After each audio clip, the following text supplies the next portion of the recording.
안녕하세요. 도무지 이해가 안 가는 게 하나 있어서 이렇게 사연을 보내봤어요. 며느리들끼리 사이 안 좋으면 시어머니한테 뭐 좋은 게 하나 있나요? 형제들끼리 우애도 좋은데 며느리들끼리 사이 좋으면 더 좋은 게 아닌가 싶은데 왜 저희 시어머니는 잘 지내는 동서지간 사이를 갈라놓으려고 하는지 모르겠네요. 저는 올해로 33살로 맞벌이 결혼 생활 5년 차를 보내고 있습니다. 아이는 아직 없어요. 딱히 애 없이 살아야겠다 정하고 결혼해서 살고 있는 건 아닙니다. 그냥 언젠가 생기면 생기겠지 하고 마음 편히 갖고 살고 있었는데 어쩌다 보니 벌써 결혼 5년 차가 넘어가게 되었네요. 아이 안 가지려고 따로 노력한 것도 없고요. 벌써 결혼한 지 5년이 지났다 보니 아이 없는 생활이 더 익숙하긴 하지만 당장에 내일이라도 아이가 생긴다면 이 한 몸 다 바쳐서 최선을 다해 키울 생각입니다. 결혼 생활 5년 하면서 바뀐 게 참 많네요. 지하철도 안 다니던 저희 동네에는 끝내 지하철이 다니기 시작했고 저희 결혼할 때만 해도 평생 결혼 안 하고 엄마랑 살겠다던 시동생도 결혼을 했고요. 하지만 무엇보다 가장 크게 변한 건 남은 평생 자식들한테 손은 벌리더라도 한 집에 같이 살 생각 없다던 시어머니 마음이 아닌가 싶습니다. 저희 결혼하고 나서 바로 그 다음에 둘째인 시동생이 결혼을 했어요. 저희가 결혼할 당시만 해도 연애는 해도 결혼은 안 하겠다던 시동생이었는데 난데없이 이렇게 빠르게 결혼을 하게 될 줄이라곤 생각도 못했습니다. 시어머니는 저희와는 다르게 별로 대수롭지 않아 하셨어요. 오히려 당신은 진작에 그럴 줄 알았다고 결혼 안 하고 엄마랑 같이 살겠다는 것들 중에 결혼 안 하는 놈을 본 적이 없다시면서 말이죠. 아무튼 시동생도 그렇게 결혼해서 저희 집하고 마찬가지로 맞벌이 생활을 하고 있어요. 형제들끼리는 연년생이지만 동서가 마침 저랑 동갑이었어요. 거기에 첫인상이 조금 쌀쌀맞고 곁을 안 줄 것처럼 보여서 앞으로 잘 지낼 수 있을까 걱정이었는데 그런 걱정은 저희 기우나 마찬가지였습니다. 성격이 저랑 자매 사이라고 해도 무방할 정도로 거의 비슷했거든요. 취향은 물론이고 하는 생각까지 비슷했어요. 그렇게 동서와 친해지게 되었고 서로 말로는 형님 동서 하면서 부르긴 했지만 거의 둘도 없는 친구 사이나 마찬가지였습니다. 이쪽 동네가 서울에 인접해 있는 경기권인데 처음 저희 신혼집 구했을 때만 해도 지하철이 안 다녔어요. 출퇴근은 집 근처까지 오는 버스가 있어서 그걸 타고 다니긴 했는데 오며 가며 하는 거리도 있고 그러다 보니 서울 살고 있는 친구들 만나고 집에 돌아오고 그러는 건 꿈도 못 꿨습니다. 남편 말고는 따로 말상대도 없고 그래서 가끔 친구들하고 퇴근 후에 잠깐 보내던 시간이 그리웠어요. 그런데 이렇게 마음 잘 맞는 동서가 같은 동네에 살게 되었으니 저에겐 축복이나 마찬가지였습니다.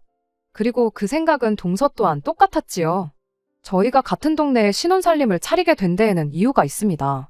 이 지역이 저희 시어머니 사는 동네거든요. 시어머니가 홀어머니세요.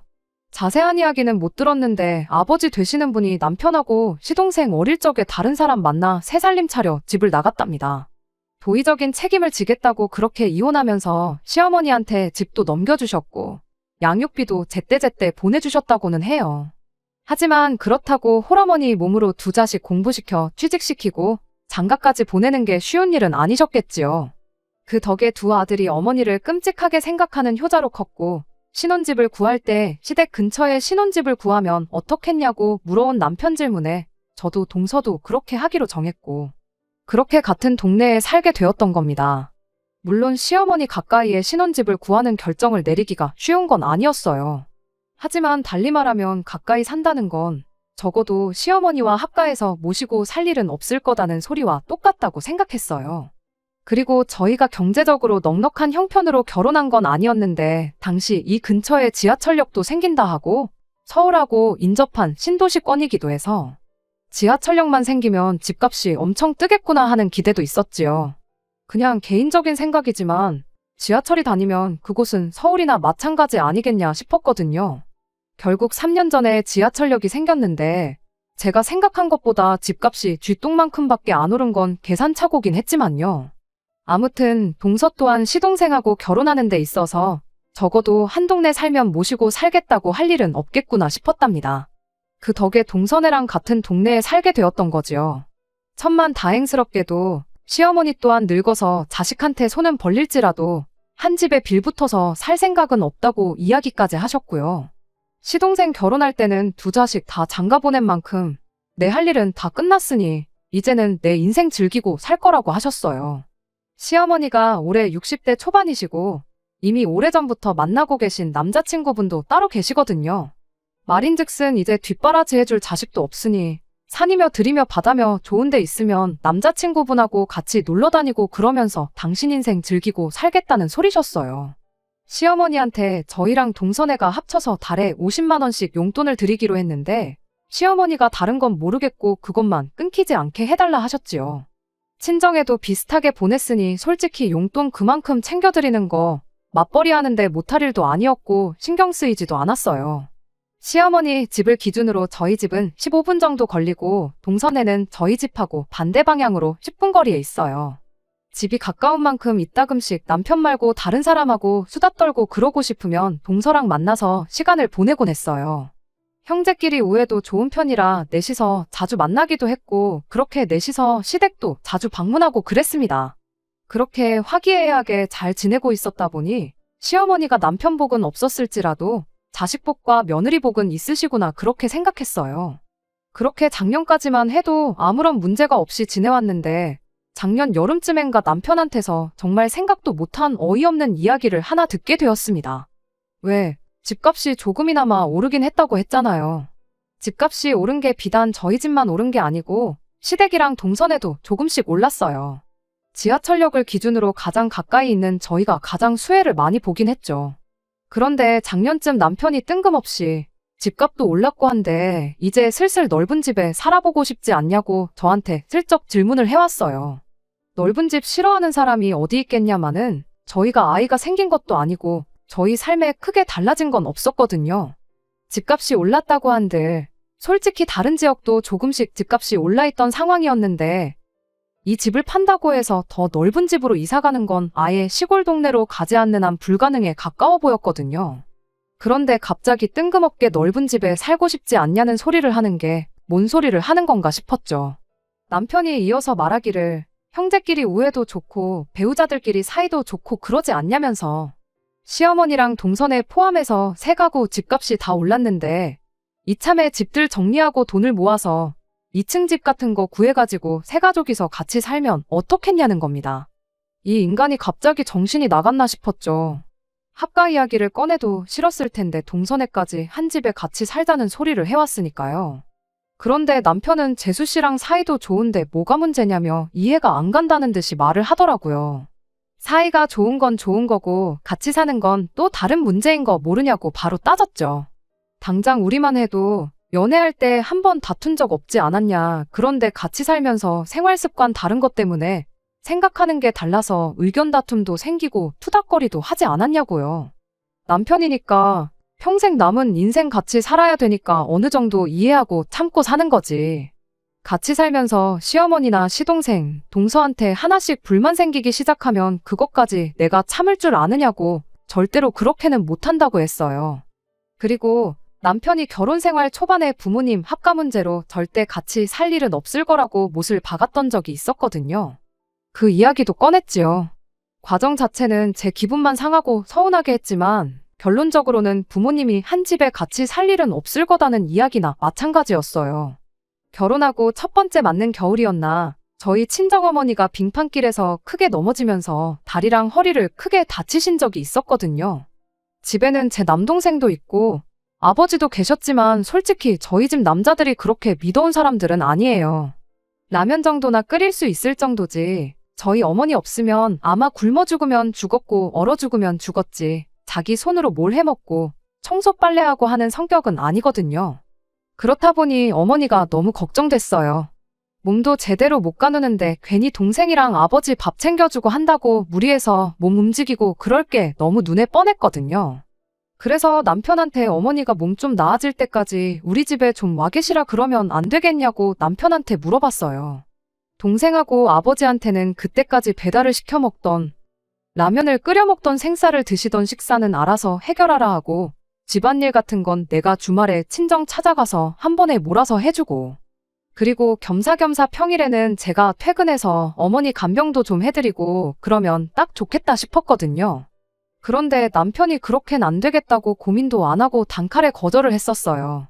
간병할 사람이 필요하면 사람을 쓰던지 상황이 안 되면 그냥 제가 친정에 가서 하면 되는 거 아니냐면서요. 어머니가 집에 계시면 동생이랑 아버지 식사며 집안일이다 뭐다 신경 쓰실 게 많아서 괜히 아픈 몸 이끌고 억지로 하실까봐 그러는 거다 했더니 그런 건 그냥 못하게 하면 되는 거 아니냐고. 하시지 말라고 했는데도 하시면 그건 장모님 복이고 장모님이 잘못하시는 거지 누굴 탓하겠냐며 끝까지 칼같이 굴더라니까요.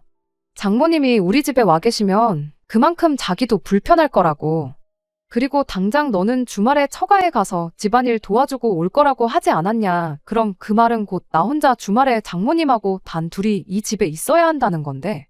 거동이 불편하시니 내가 너 대신 간병을 해야 할 수도 있는 일이고 그렇지 않다고 해도 신경이 쓰여서 내가 집에서 편하게 쉴 수나 있겠냐고 하는 겁니다. 그러더니 저보고 입장 바꿔 생각해 보래요. 뼈 빠지게 일해서 퇴근하고 집에 왔는데 집에 우리 엄마가 떡하니 누워 계시면 너는 마음이 편하겠냐고요. 우리 집에서만큼은 마음 편하게 지내자고. 앞으로 효도를 집 안에까지는 끌어들이지 말자고 그렇게 단호하게 거절을 했었어요. 그때 솔직히 그런 남편이 서운하기는 했는데 남편 말 맞다나 입장 바꿔서 집에 아픈 시어머니가 와 계신다면 그건 그거대로 신경이 엄청 쓰이겠구나 싶었죠. 어머니 간병이야 솔직히 제가 출근해 있는 동안 못 해드리는 건 당연한 거고 집안일이고 뭐고 하지 마시라 단단히 일러두고 동생한테 조금만 신경 쓰라고 하는 게 현실적인 방법이라 생각했죠.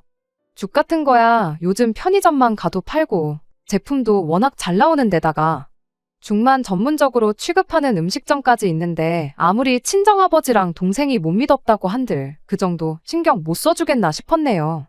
서운한 건 서운한 거지만 현실적으로 생각하면 제가 호들갑 떠는 게 맞았고 효도를 집안까지 끌어들이지 말자고 말하는 건 시어머니한테도 똑같이 그러겠다는 소리였지요.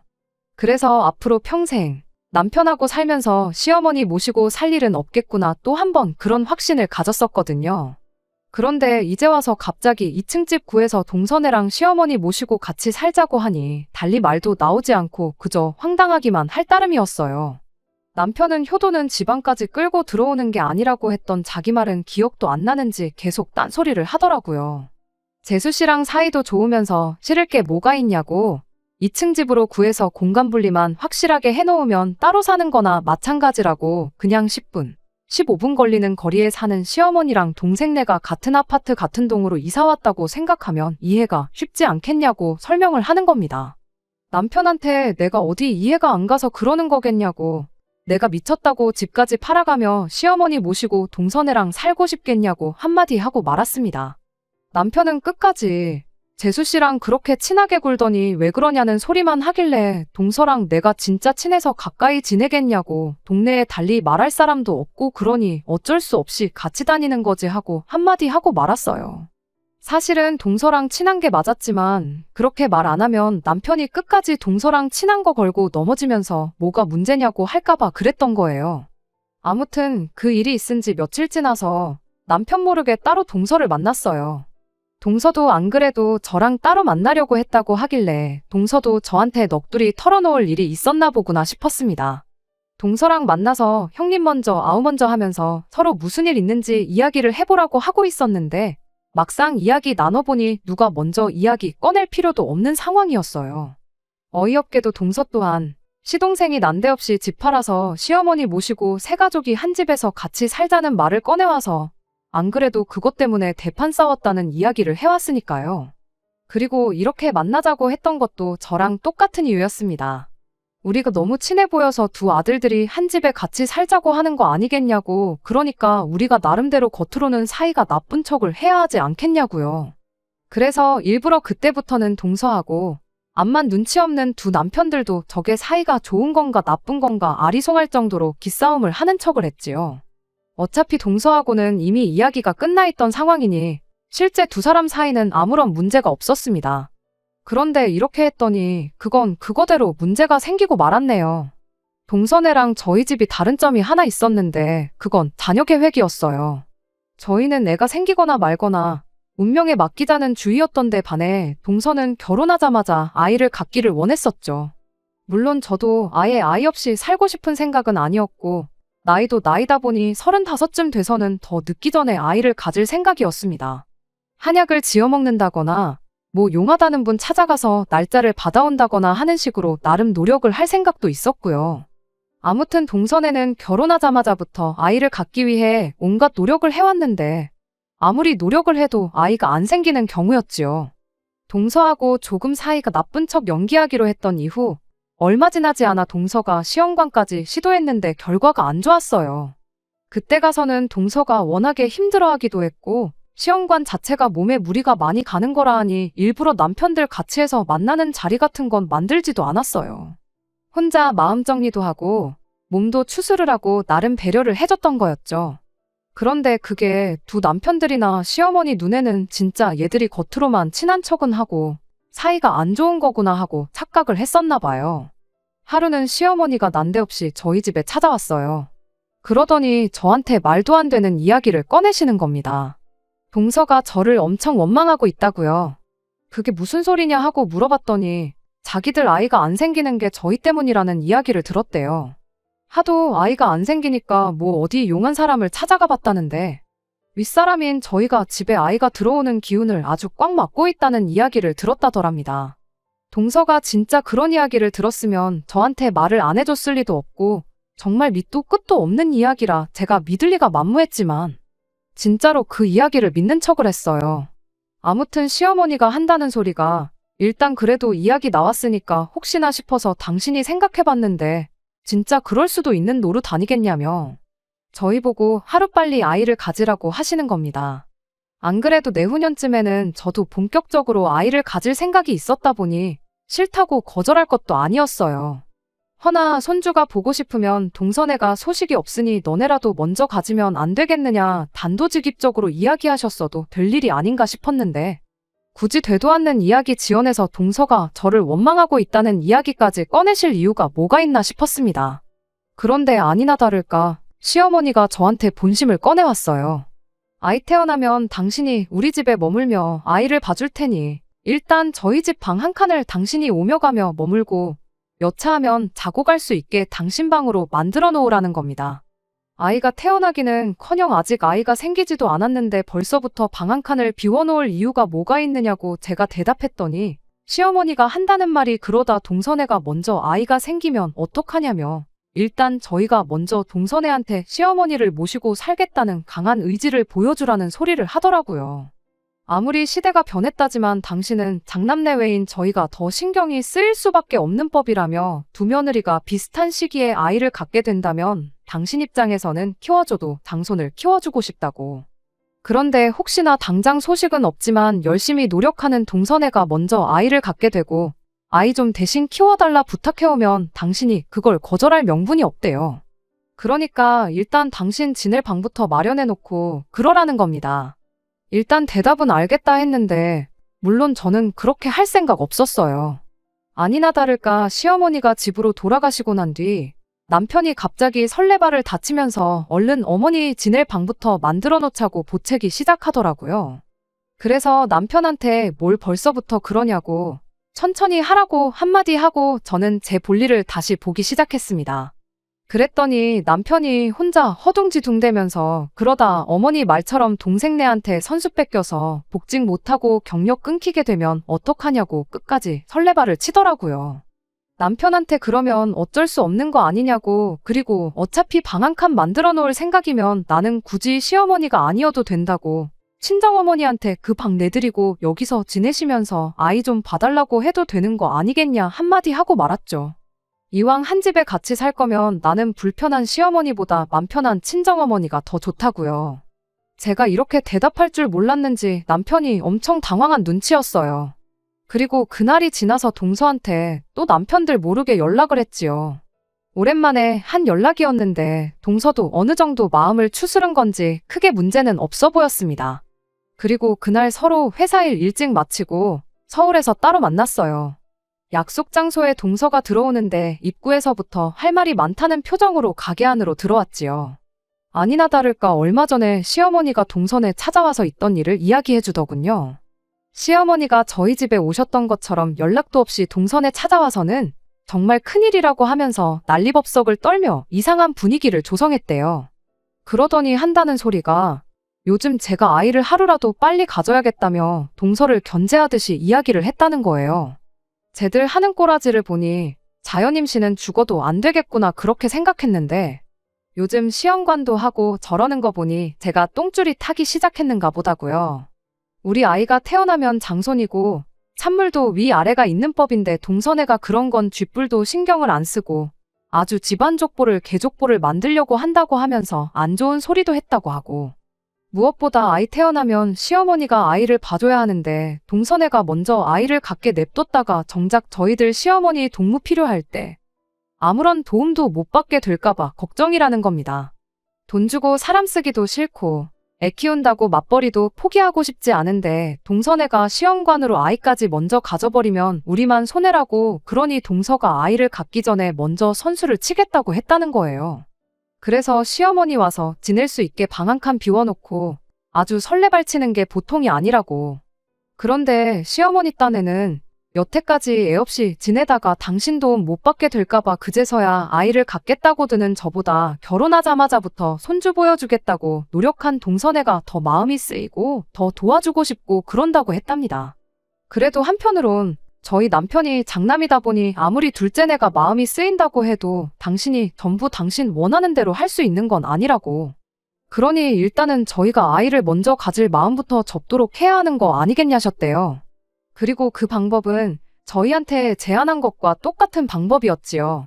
바로 시어머니가 언제든 오며 가며 지낼 방 한 칸을 만들어 놓고 나아가서는 아예 시어머니를 먼저 모시고 살겠다고 선언하는 방법이요. 동서도 사실 그때까지만 해도 긴가민가 하기는 했대요. 저랑 친하긴 하지만 한편으로는 시어머니 말만 들으면 애 키우는데 도움받으려는 이야기만큼은 너무 그럴싸해서 순간 믿을 뻔했다는 겁니다. 제가 동서 흉을 보고 그런 거 다 떠나서 그냥 애 키우는데 도움받는 부분 그런 것만요. 그런데 동서네는 또 저희 집하고 구조가 다르거든요.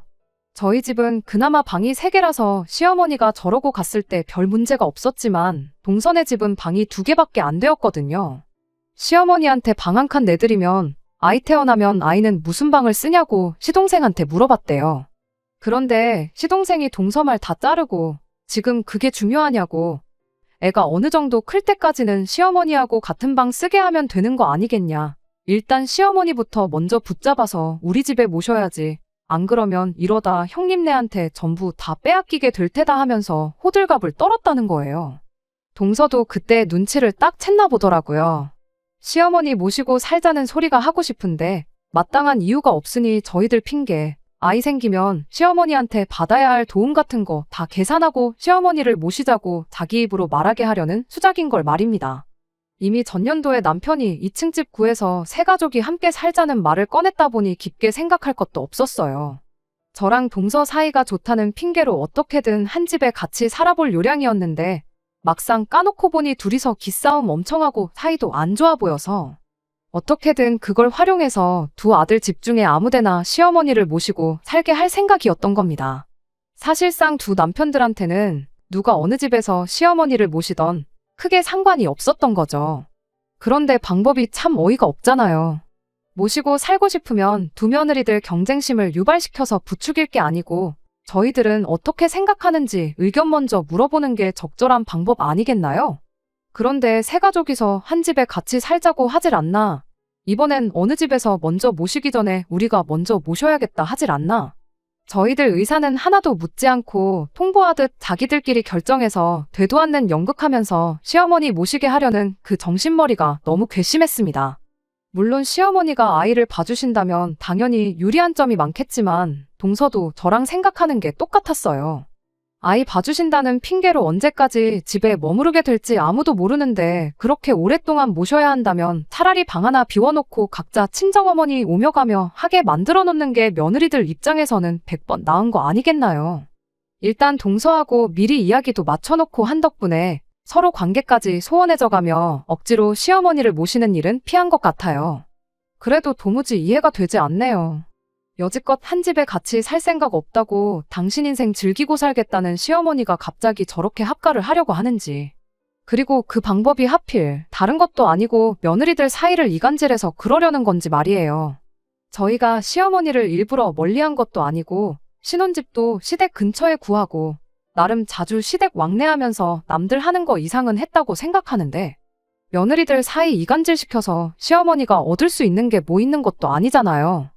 혹시 이런 시어머니 심리를 설명해 주실 분들 계시면 알려주세요. 이 상황이 너무 황당하고 당장 남편이나 시어머니한테 왜 이런 개수작을 부리시냐 따져묻고 싶지만 이유가 뭔지나 좀 알고 그러고 싶거든요. 안녕하세요. 얼마 전에 시어머니랑 동선의 세 가족이서 2층 집에 같이 살자고 하다못해 시어머니가 나서서 며느리 사이 이간질시켜 어떻게든 한 집에 합가하려고 한다는 사연을 보냈던 쓰니입니다. 여러분들이 보내주신 의견은 동서랑 같이 해서 잘 봤어요. 여러 가지 의견이 있었는데 시어머니가 저러셨던 게 알고 보니 정말 별것도 아닌 이유였습니다.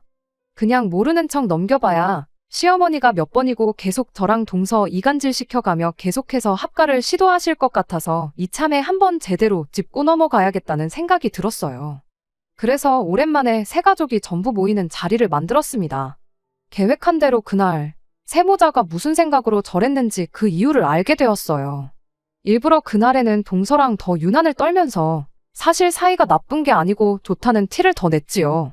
세 사람 전부 앞불싸 싶은 표정을 짓고 있는 걸 보니 아무래도 저희가 사이가 나쁘구나 싶어서 경쟁 심리를 부추겼던 게 맞다는 확신이 들었습니다. 그리고 시어머니한테 이야기했어요. 저는 애 없이 살다 보니 아예 없이 사는 편이 나은 것 같아서 그냥 앞으로도 쭉 아이 없이 살아야겠다 말했고 동서는 그동안 들어서지도 않는 아이 갖겠다고 이것저것 시도해보다가 건강이 많이 상한 것 같아서 일단 마음 편히 갖고 당분간 아이 생각 없이 몸조리하는데 집중하겠다고 말했죠. 말인즉슨 당장 저나 동서나 급하게 시어머니 머물 공간까지 만들어가며 아이를 가질 생각 없다는 소리였지요. 그러니 시어머니도 괜히 누구 집에든 들어와서 같이 살 생각 안 하셔도 된다고 빙 돌려서 말하는 것과 다름없었어요. 더 이상 합가를 해야 할 명분이 사라졌으니 시어머니도 두 남편들도 조금 당황한 모습이었어요. 하지만 시어머니가 금세 눈치채신 것 같더라고요. 저희가 이미 일이 어떻게 돌아가는 상황인지 눈치챘고 합가할 생각 없다고 저희 의견을 이야기하는 것이라는 사실을요. 아니나 다를까 시어머니가 먼저 입을 열었어요. 두 자식들 취직시키고 장가까지 보낸 만큼 당신 할 일은 끝났다고 생각했고 그렇게 당신 인생 즐기면서 남자친구분이랑 좋은데 놀러 다니고 하면서 지내면 되겠구나 싶으셨답니다. 그런데 그 남자친구분이 재작년에 장가 보낸 자식네로 합가를 하게 되었대요. 그러면서 그분이 멀리 이사를 나가시게 되었고 그만큼 자주 못 만나게 되었답니다. 거기에 작년에는 그 집에 아이까지 태어나면서 남자친구분이 손주 봐야 된다고 밖에도 잘 안 나오게 되었고 그 덕에 시어머니는 거의 혼자서 지내는 거나 다름이 없었다네요. 그런데 그 집은 며느리가 나서서 남자친구분을 모시고 살겠다고 나섰다는데 우리 집은 뭐냐고. 나는 며느리가 하나가 아니라 둘이나 있는데 누구 하나 선뜻 나서서 모시고 살겠다는 사람도 없고 힘들게 아들 2명 키워서 제대로 효도도 못 받고 이게 다 뭐냐 싶으셨답니다. 그래서 재작년에 두 아들이 2층 집 이야기를 꺼내오면서 시어머니를 모시자고 했던 거였어요. 그런데 그 계획이 수포로 돌아가고 그러다 이번엔 작전을 바꿔서 저랑 동서 경쟁 심리를 부추겨서 합가를 하려던 계획을 세웠던 거죠. 그러던 중 시어머니한테 남자친구가 조언이랍시고 들은 게 애 키워준다고 하면 며느리들이 앞다퉈서 당신을 모시겠다고 할 거란 이야기를 해줬다는 겁니다. 그분 자식도 원래 같이 모시고 살 생각이 없었고 홀아버지 신경 쓰기도 싫어서 신혼집도 최대한 멀리 구했던 건데 막상 애 봐주는데 사람 쓰고 그러려니 돈 아깝고 그래서 아이 크는 동안만 같이 살기로 했다는 거죠. 시어머니는 그 이야기를 듣고 바로 계획에 옮기고 싶었지만 저도 그렇고 동선에도 그렇고 당장 아이가 없으니 키워준다는 이유로 합가는 못하겠다 싶으셨던 거예요. 그래서 저희 두 사람 이간질을 시켜서 둘 중에 아무나 먼저 입에서 시어머니 모시고 살겠다는 말이 나오도록 경쟁 심리를 부추겼던 거랍니다. 시어머니 입장에서는 남자친구분과 당신 상황이 비교가 되니 아쉬울 수도 있는 상황이겠구나 이해는 갔지만 당장 이해가 가지 않는 부분이 있어서 시어머니한테 대놓고 물어봤지요. 모시고 살겠다는 말이 꼭 며느리 입에서 나와야 하는 거냐고요. 혼자서 지내시는 게 외로우셔서 그러는 거면 저도 그렇고 동서도 그렇고 어머님께 아드님들 양보해드릴 의향이 있다고요. 어차피 회사 일 때문에 저녁 7시는 돼야 집에 들어오는데 집으로 퇴근시킬 게 아니고 그 길로 어머님 댁으로 직행하라고 하겠다고. 그리고 어머님 주무시는 시간까지 있다가 오라고 할 테니 원하는 만큼 효도 받으시라고 했죠. 어차피 집이 10분 거리밖에 안 되는데 잠만 집에서 자면 되는 거 아니겠냐고. 그리고 원하시면 어머님 기상시간 전에 남편들 책임지고 깨워서 어머님 댁에 보내다 드리겠다고까지 했습니다. 그랬더니 시어머니가 질색을 하면서 기껏 장가 보내놨더니 내가 아들 뒷바라지 하면서 살일 있냐고 말장난하지 말라고 하시더라고요. 그래서 저랑 동서가 말했죠. 어머님 어차피 저희들 대신에 아이를 키워주겠다고 하셨는데 두 아들 밥 챙겨주고 출근시키고 하는 게 갓난아이 키우는 것보다 오히려 쉽지 않겠냐고요. 저희들 집에 합가를 한다고 해서 맞벌이하는 저희들이 어머님한테 해드릴 건 별로 없다고요. 오히려 아이 돌봐야 한다고 하루 종일 어디 밖에도 못 나가고 집에만 계셔야 할 텐데 어머님 그거 감당 가능하시냐고 물었습니다. 그냥 차라리 여태까지 그래왔던 것처럼 엎어지면 코 닿을 데 사는 두 며느리들이 사이좋게 지내면서 시댁에 자주 와서 어머님 챙기고 하는 게 어머님한테는 더 유리한 거 아니시냐고요. 꼭 모시고 산다고 해서 그게 효도고 안 모시고 따로 산다고 해서 불효고 그런 거 아니라고 했습니다. 어머님 남자친구분 아이 돌본다고 어디 밖에도 못 나가고 집에만 계신다는데 진짜 행복하시냐고 한번 물어봐 보시라고 했죠. 손주 봤으니 당연히 행복하시겠지만 꼭 합가를 안 해도 손주는 저희도 매일같이 보여드릴 수 있다고요. 그랬더니 시어머니가 아무 말도 못하고 계시다가 그제서야 저희 뜻을 알게 되신 건지 미안하다고 사과를 해오셨어요. 남자친구분이 어떻게 지내는지도 모르고 그냥 자식이 모시겠다고 해서 한 집에 사는 것 보고 부러워서 그런 것 같다고. 이야기 듣고 보니 니들 말이 틀린 게 없다시며 저희한테로 다가오셔서 저희 손을 꼭 붙잡아 주시곤 그냥 이대로 가족들끼리 우애 좋게 사이좋게 지내자셨습니다. 그 와중에 눈치 없는 두 남편들이 분위기 파악도 못하고 가까이 와서 그러자고 이대로 행복하게 지내자고 저희들 어깨를 같이 감싸더라고요. 그와 동시에 저랑 동서가 두 남편들한테 니들은 낄 때 끼라고 우리들한테 말 한마디 물어보는 게 그렇게 어려웠냐고. 당신들은 우리랑 집에 가서 이야기 좀 따로 해야겠다고 한마디 하고 말았습니다. 아무튼 그 뒤로 시어머니 합가 이야기는 쏙 들어갔어요. 남자친구분도 시어머니한테서 저희랑 있었던 이야기 듣고는 아들 내외가 나를 모시고 사는 게 아니라 부려먹으려고 데리고 사는 거였구나 싶어서 그 집을 나오시고 다시 동네로 이사를 오셨어요. 이야기 나온 김에 시어머니 집에서 같이 지내시기로 한 것 같고요. 그래서 두 분이 요즘 놀러 다니시느라고 저희들 집에는 얼씬도 안 하세요. 남편들도 이번 일을 계기로 혼자 생각할 게 아니고 저희들 말만 들으면 중간 이상은 간다는 걸 깨달았는지 사소한 것까지 하나하나 다 허락받고 물어보고 하고 있고요. 잠깐 시어머니가 합가 때문에 문제가 생기긴 했지만 오해는 다 풀렸으니 지난날처럼 즐겁게 지내는 일만 남은 것 같네요. 끝까지 들어주셔서 감사합니다. 오늘의 사연은 여기까지입니다. 구독과 좋아요, 알람 설정 부탁드리고 더 좋은 사연으로 다시 찾아뵙겠습니다. 감사합니다.